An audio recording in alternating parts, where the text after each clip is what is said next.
সার্থকের আসল পরিচয় জেনে অবাক হল সুধা। সম্পূর্ণ জানতে দেখতে থাকো। দেখা যায় গল্পের শুরুতেই যে সুধার কাছে খবর এসেছিল তেজ হসপিটালে ভর্তি, কিন্তু হসপিটালে এসে দেখে তেজ না, সার্থক চ্যাটার্জি ভর্তি রয়েছে। আর এটা দেখার পর সুধা তো প্রচণ্ড রেগে যায়। সার্থককে হসপিটালের বেডেই মারধর দিতে থাকে। বলে, কোথায় মিস্টার বসু মল্লিক, কোথায় রয়েছে? ঠিক করে বলো সার্থক, না হলে কিন্তু আমি তোমাকে শেষ করে দেব। নার্স তখন বলে, কি করছেনটা কি? উনি সারা রাত মৃত্যুর সাথে পাঞ্জা লড়েছে, আর আপনি ওনার সাথে এরকম করছেন কেন? আরে উনি তো তেজ বসু মল্লিক। সুধা তখন বলে, কে বলেছে উনি তেজ বসু মল্লিক? আমি আমার স্বামীকে চিনতে পারছি না, আপনি কি বলতে চাইছেন? নার্স তখন বলে, ওনার কাছে যা ডিটেলস ছিল আমি তো সেটাই ভাবলাম, আর সেভাবেই তো রেজিস্টার রয়েছে হসপিটালে। আপনার বোধহয় কোথাও একটা ভুল হচ্ছে। সুধা বলে, আমার কোনো ভুল হচ্ছে না, আমি যা বলছি তা একদম ঠিক বলেছি। দেখুন, এ তেজ বসু মল্লিক নয়। আপনি এক কাজ করুন, আপনি এক্ষুনি পুলিশকে ফোন করুন, আমি ওকে এক্ষুনি পুলিশের হাতে তুলে দেব। ও একটা ক্রিমিনাল, ও যে কত কিছু করেছে তার সব প্রমাণ আমার কাছে রয়েছে। তেজ নেই, এই খবরটা শোনার পর থেকেই তেজের মায়ের অবস্থা খুবই খারাপ হয়ে গেছে। তখনই শর্মিলা বলে, এই জন্য বলেছিলাম দিদি, তুমি কিছু মুখে দাও। এই রকম ভাবে তুমি কতক্ষণ না খেয়ে থাকবে বলো তো? তোমার এই অবস্থা দেখে আমার খারাপ লাগছে। এর মধ্যেই জ্ঞান ফিরে এসেছে তেজের মায়ের। শর্মিলা বলে, তুমি জানো আমাদের তেজ বেঁচে আছে, ও হসপিটালে ভর্তি। সুধা অনেকক্ষণ আগেই বেরিয়ে গেছে। ভগবান এতটা নিষ্ঠুর হতে পারে না গো, তোমার ছেলেকে তোমার কাছে ফিরিয়ে দিয়েছে।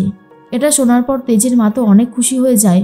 গজাননের কাছে বলে, তুমি আছো ঠাকুর, তুমি আছো বলেই হয়তো সবটা সম্ভব হয়েছে, না হলে কোনোভাবেই কিছু হতো না। শর্মিলা বলে, বলেছিলাম না আমাদের সুধা লক্ষ্মীমন্তর মেয়ে, ওর স্মৃতির সিঁদুর আর শাখার জোরেই আমাদের তেজ একেবারে সুস্থ হয়ে যাবে দেখো। এর মধ্যেই তখন ঝিনুক বলে, আমি তো দিদিকে সত্যিটা বলতেই পারলাম না। দিদির জীবনে সবে সবে একটু সুখ এসেছিল, এখনই আবারও সব কিছু গোলমাল হয়ে যাবে। কি করে দিদিকে সবটা বলি কিচ্ছু বুঝতে পারছি না, সব কিছু হাতের বাইরে বেরিয়ে যাচ্ছে। মেয়েটাকে বলাটাও খুব জরুরি ছিল। এদিকে হসপিটালে চলে গেছে জিৎ, সমুদ্র আর জ্যোৎস্না। রিসেপশনিস্টকে বলে, আমরা তেজ বসু মল্লিকের সাথে দেখা করতে এসেছি। কোথায় রয়েছে উনি?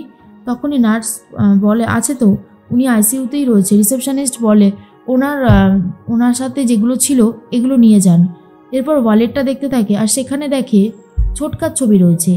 এটা দেখার পর তো সমুদ্র বলে, কি ব্যাপার, ছোটকার ছবি রয়েছে কেন? কেমন যেন একটু অদ্ভুত টাইপের লাগছে।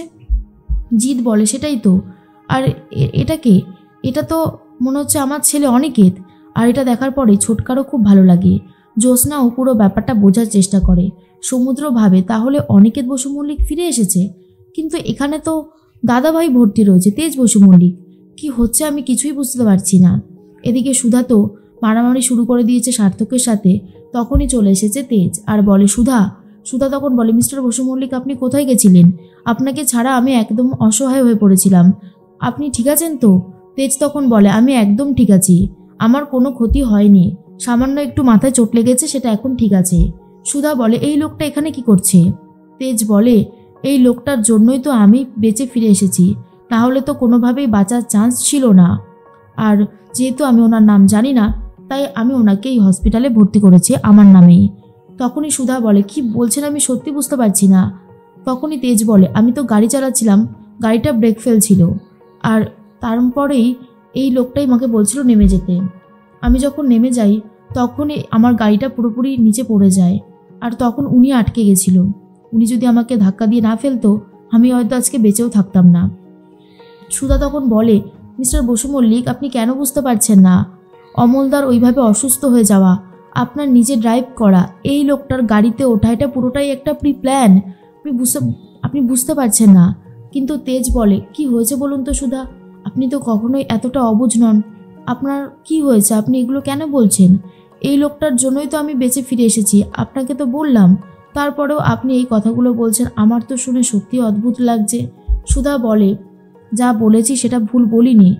একটা কথা কি জানেন তো, আপনি একে চিনতে পারছেন না, তাই জন্যই এই কথাগুলো আপনি বলছেন।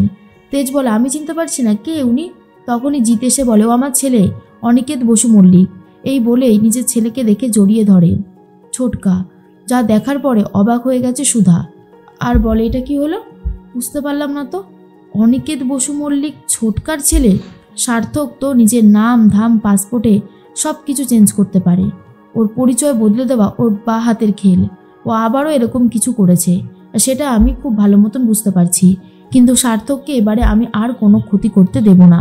ও অলরেডি আমার মিস্টার বসু মল্লিকের ক্ষতি করতে চেয়েছিল, তাই এবারে ওকে আমি যেভাবেই হোক জব্দ করবই।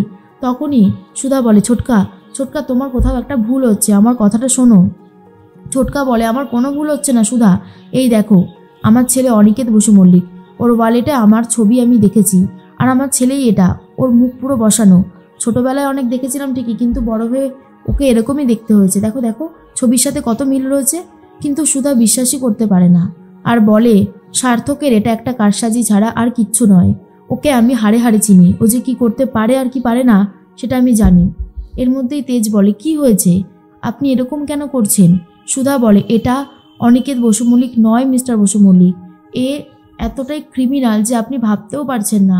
যখনই সুধা সার্থকের পরিচয়টা বলতে যাচ্ছে, তেজ কোনো না কোনোভাবে একটা বাধা দিচ্ছে, যার জন্য সুধা কথাটাকে আর কমপ্লিটই করতে পারছে না।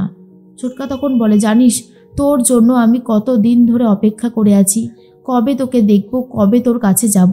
ফাইনালি তুই যে সুস্থ হয়েছিস, তুই আমার কাছে ফিরে এসেছিস, এটাই আমার অনেক বড় একটা পাওনা। জানিস তোর জন্য অনেক কেঁদেছি, ভগবানের কাছে প্রার্থনা করেছি যাতে তুই খুব তাড়াতাড়ি আমার কাছে আসিস, আর সেটাই হয়েছে। জ্যোৎস্না বলে, ছোটকা তুমি শান্ত হও, এতটা উত্তেজিত হয়ে যেও না। তখনই ছোটকা বলে, হব না? আজ এতগুলো বছর পর আমি আমার নিজের ছেলের সামনে রয়েছি, এটা ভেবেই তো আমার অনেক আনন্দ হচ্ছে। কিন্তু সুধা বলে, ছোটকা শোনো কথাটা, এখনো সময় আছে, আমার কথাটা একটু বোঝার চেষ্টা করো।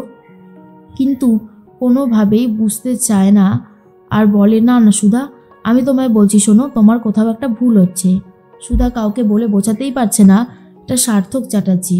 তেজ বাইরে নিয়ে যায় সুধাকে, আর বলে, কি হয়েছে আপনার? আপনি তো এরকম নন, আপনি তো সব সময় সবাইকে মিলিয়ে দেওয়ার চেষ্টা করেন। ছোটকার সাথে অনিকেতকে মিলিয়ে দিন না সুধা, অনিকেতকে বাড়ি নিয়ে চলুন, আমরা সবাই মিলে একসাথে থাকবো, আমরা অনেক হইহুল্লোড় করে বাঁচবো। কিন্তু সুধা বুঝতে পারে সার্থক তো হইহুল্লোড় করে বাঁচা দূরের কথা, ও মানুষকে সুস্থভাবেই বাঁচতে দেবে না, অসুস্থ বানিয়ে দেবে। ও এতটাই ক্রিমিনাল মাইন্ডের, কিন্তু সেটা তো তেজকে বলে উঠতে পারছে না। অন্যদিকে সার্থক ভাবে, চাপ বাবা, কি করতে এসেছিলাম আর কি হয়ে গেল, এবার তো আমি ভালো ছেলে হওয়ার অ্যাক্টিংটা করতে পারতে হবে আমায়। তখনই জ্যোৎস্না বলে, ছোটকা তুমি এদের সাথে কথা বলে নাও যে আমরা ওকে কবে ছুটি করিয়ে বাড়ি নিয়ে যেতে পারবো, তাহলে আমরা ওকে খুব তাড়াতাড়ি বাড়িতে নিয়ে যাব। তখনই ছোটকা বলে, হ্যাঁ তুই একদম ঠিক কথাই বলেছিস, আমি আমার ছেলেকে আর কাছছাড়া করব না, ওকে আমি আমার সাথে করে বাড়িতেই নিয়ে যাব।